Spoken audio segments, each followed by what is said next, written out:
Episode 3 में हम देखते हैं ताकुमे के अचानक से किस करने के वजह से सुमी उस पर बहुत भड़क जाती है और गुस्से में वहाँ से चली आती है। फिर रात को वो अपने फ्रेंड्स के पास आती है जहाँ पे वो सब मिलकर पटाखे फोड़ने वाले थे, पर सुमी को उसके डैड मैसेज करते हैं और जल्दी से घर आने को बोलते हैं क्योंकि काइतो की तबीयत बहुत ज्यादा खराब थी। सुमी घर चली आती है और काइतो के लिए खाना बनाती है। केंतो को सुमी के बगैर अच्छा नहीं लग रहा था, इसीलिए वो उसके घर के बाहर आकर पटाखे फोड़ने लगता है। सुमी ये देखकर बहुत खुश हो जाती है। केंतो उसे बाहर बुलाता है। फिर वो दोनों बीच के पास जाते हैं जहाँ पे केंतो प्रोजेक्टर की हेल्प से सुमी को वेल मछलियाँ दिखाता है क्योंकि उसे पता था सुमी को वो मछलियाँ बहुत पसंद है। सुमी मछलियों को देखकर बहुत खुश हो जाती है। केंतो बोलता है उस दिन मैं तुम्हें अपना नंबर नहीं दे पाया था। ऐसा बोलकर वो दोनों नंबर एक्सचेंज करते हैं। फिर सुबह हम तीनों लड़कियों को साफ सफाई करते हुए देख पाते हैं। तभी वहाँ पे हायाकावा आता है। वो रिसा को देखकर उससे बात करने का ट्राई करता है। उन दोनों को साथ में देखकर आयरी और सुमी बहुत खुश हो जाती हैं। हायाकावा के जाने के बाद वो दोनों रिसा को चिढ़ाने लग जाती हैं। सुमी घर आती है तो केंतो उससे मिलने आता है। तभी काइतो आकर बताता है कि सुमी पेडिंग कंपटीशन के लिए सिलेक्ट हो गई है। सुमी ये सुनकर बहुत खुश हो जाती है। सुमी बोलती है अगर मैं कंपटीशन जीत जाऊंगी तो कैफे को रेनोवेट करूंगी। केंतो उसे अच्छे से प्रैक्टिस करने को बोलकर घर चला जाता है। इसके बाद हम आयरी को देखते हैं। वो भी हेयर स्टाइलिस्ट कंपटीशन पे जाने वाली थी, लेकिन वो बहुत ज्यादा नर्वस फील कर रही थी, इसीलिए मोमोरो को फोन करके सब कुछ बता देती है। मोमोरो उसे टोक्यो आने को बोलता है। आयरी हाँ बोलकर उससे मिलने आती है। मोमोरो उसे एक बहुत बड़े हेयर सैलून पे लेकर आता है, लेकिन आयरी अंदर जाने से मना करती है। वो कहती है मैंने तो कोई अपॉइंटमेंट नहीं लिया था, तुम सिर्फ मेरे साथ अंदर चलो बोलकर मोमोरो उसे लेकर जाता है और उसकी हेयर स्टाइल चेंज करवाता है। आयरी न्यू हेयर स्टाइल में बहुत अच्छी दिख रही थी। मोमोरो उसे बहुत सारा कॉम्प्लीमेंट्स देता है। दूसरी तरफ सुमी जोरों शोरों से कंपटीशन की तैयारी कर रही थी। अब उसके पास ताकुमी आता है और अपने बिहेवियर के लिए माफी मांगता है। सुमी उसे माफ कर देती है और बोलती है चलो मुझे तुम्हें कुछ दिखाना है। फिर वो ताकुमी को कैफे का छत दिखाती है जो बहुत ही ज्यादा खराब हालत में था। ताकुमी कहता है जल्दी से इसे चेंज करवा दो। अब सीन शिफ्ट होकर हमें आयरी और मोमोरो को दिखाया जाता है। आयरी एक होटल पे रहने जाती है, लेकिन वहाँ का रूम खाली नहीं होता है, इसीलिए मोमोरो उसे अपने साथ चलने को बोलता है। आयरी मना करके बोलती है मैं मैनेज कर लूंगी। फिर वो अकेली जाने लगती है। उसे अकेली देखकर एक लड़का उसके पास आता है और अपने साथ चलने को बोलकर जबरदस्ती करने लगता है, पर तभी वहाँ पे मोमोरो आ जाता है। उसे देखकर वो लड़का चला जाता है। मोमोरो कहता है बहुत लेट हो चुकी है, तुम मेरे साथ चलो। ऐसा बोलकर वो उसे अपने साथ लेकर आता है। आयरी वहाँ पे पहुँचती है तो देखती है उसामू भी वहाँ पर है।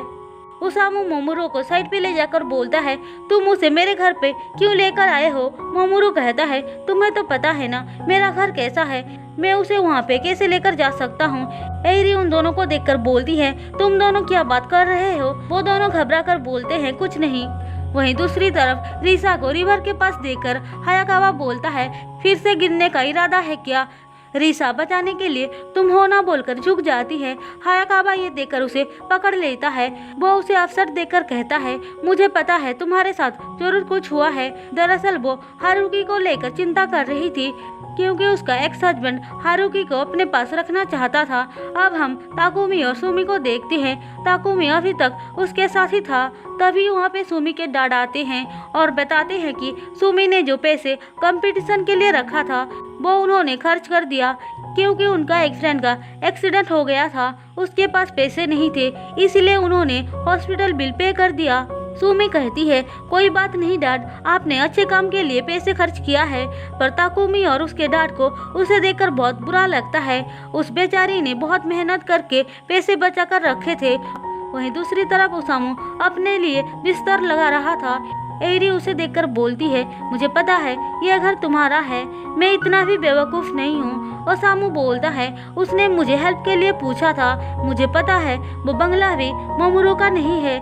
वैसे तुम लोगों को मुझे झूठ बोलने की कोई ज़रूरत नहीं है। हम देखते हैं। मोमोरो उन दोनों की बातें सुन रहा था। आयरी कहती है मोमोरो बहुत अच्छा लड़का है, इसीलिए तो मैं उसको पसंद करती हूँ। मोमोरो ये बात सुनकर खुश हो जाता है। अब सीन शिफ्ट होकर हमें रिसा और हायाकावा को दिखाया जाता है। रिसा उसके घर आई थी।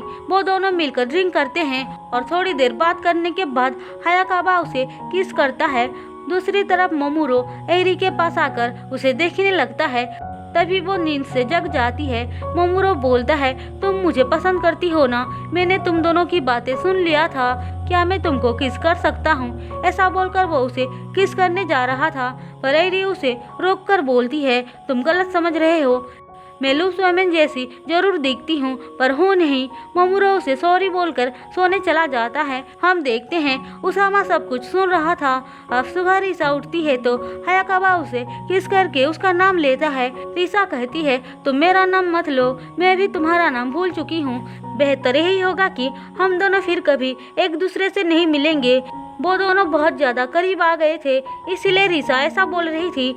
इसके बाद हम केंतो को देखते हैं। वो सुमी को एमुलेट देने आया था कंपटीशन जीतने के लिए। सुमी कहती है, मुझे अब इसकी कोई ज़रूरत नहीं है, मैं कंपटीशन पे नहीं जा रही हूँ। केंतो पूछता है, क्यों नहीं जा रही हो? क्योंकि अगर मैं चली जाऊंगी तो मेरे डैड और भाई अकेला हो जाएंगे। वो लोग खुद से खाना तक कुक नहीं कर पाते हैं। केंतो बोलता है, तुम बस एक्सक्यूजेस ढूंढ रही हो कंपटीशन पे ना जाने के लिए। सुमी ये सुनकर गुस्से में बोलती है, अगर तुम मेरी जगह होते तो तब पता चलता।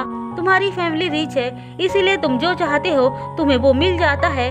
मैं तुम्हारा लेक्चर नहीं सुनना चाहती हूँ। वैसे भी हम दोनों की दुनिया बहुत अलग है। ऐसा बोलकर वो एमुलेट वापस करके अंदर चली जाती है। घर आकर केंतो सुमी के बारे में सोचने लगता है। फिर वो उनके कैफे में आता है और काइतो को एक गिफ्ट देकर बोलता है, तुम सुमी को दे देना। ये वही गिफ्ट है जो टूट गया था, पर केंतो ने उसे ठीक करवा दिया था। काइतो बोलता है, क्या तुम सुमी से नहीं मिलोगे? वो मुझे देखकर खुश नहीं होगी। वैसे मैंने सुना है कि वो कंपटीशन पे नहीं जा रही है। हाँ, उसके पास और कोई ऑप्शन ही नहीं है। डैड ने कंपटीशन के पैसे खर्च कर दिया, इसीलिए वो नहीं जा रही है। केंतो को सच्चाई जानकर बहुत बुरा लगता है। उसने बिना कुछ सोचे समझे ही सुमी को जज किया था। काइतो पूछता है, क्या तुम टोक्यो वापस जा रहे हो? केंतो हाँ बोलता है और चला जाता है। उसके जाने के बाद सुमी आती है। वो केंतो की गिफ्ट देखकर पूछती है, ये किसने लाया? काइतो बोलता है, ये केंतो ने लाया था, वो आज टोक्यो चला गया। अब हम केंतो को देखते हैं। वो टोक्यो पहुंच चुका था। उसका एक प्रेजेंटेशन था। हम यहाँ पे उसके पेरेंट्स को देख पाते हैं। केंतो के डैड बोलते हैं, अच्छे से काम करना ताकि लोग ये ना बोले कि तुम सीईओ के बेटा हो, इसीलिए प्रेजेंटेशन में पास हो गए। ये तुम्हारे लिए और कंपनी के लिए एक ग्रेट अपॉर्चुनिटी है। केंतो हाँ बोलकर काम पे लग जाता है। अब हमें रिसा को दिखाया जाता है। उसका बेटा हारुकी वापस आ जाता है, लेकिन उसका एक्स हस्बैंड बोलता है, एक बार फिर से सोचकर देखो, हारुकी मेरे पास रहेगा तो ज्यादा अच्छे से रहेगा। रिसा बोलती है, तुम्हें क्या लगता है मैं उसका ख्याल नहीं रख सकती हूँ? अब रात को हारुकी की तबीयत बहुत खराब हो जाती है तो वो उसे हॉस्पिटल लेकर आती है।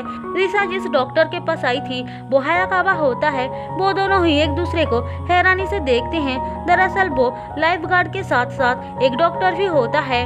रिसा कहती है, मेरे बेटे की तबीयत बहुत खराब है। हायाकावा हारुकी की चेकअप करता है। अब अगले दिन से वहाँ पे बहुत तेज बारिश होना स्टार्ट हो जाती है। केंतो को भी इस बारे में पता चल जाता है, इसीलिए वो सुमी को मैसेज करके उसकी हालचाल पूछता है।